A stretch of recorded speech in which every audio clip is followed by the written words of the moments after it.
So we're lying down on our back this time with the big ball resting on our knees and our hands. Now this is a core exercise which demands a massive connection through here to maintain an imprint into the floor.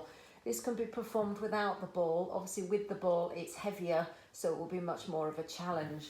To get into position is basically a pass the parcel. I lift one leg up in the air, I imprint so you lose any gap between you and the floor. You lift the other leg, so both knees are elevated. You've got a deep press, so you're squeezing navel down through the mat, so there's no space at all. So initially it might be that I extend my legs up and I float my arms slightly back and I bend back in. So that would be a double leg stretch, so a press away, squeeze, back in. Making the progression, I might lift the head, look up, pull it back in. I maintain a deep connection with the abdominals. You might need to take the head down, go back up and repeat.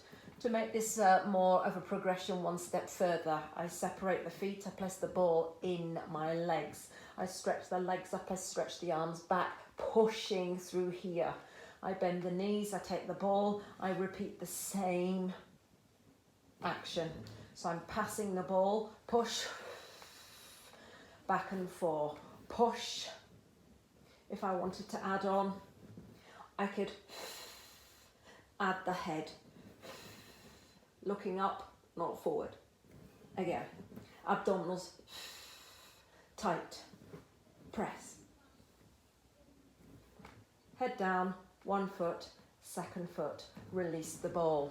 Okay, so you've got a lot going on there, things to be thinking about at the distance between you and the floor, so there should be no gap, there should be no space between your back and the mat. Extremely powerful in terms of abdominals.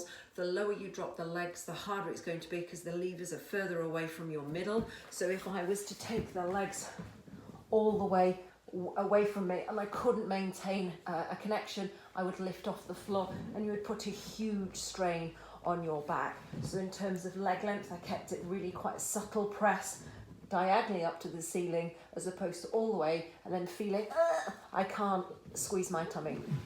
Okay, so you've got to be really in control with that one because that could go wrong if you take the legs too low. So please be careful.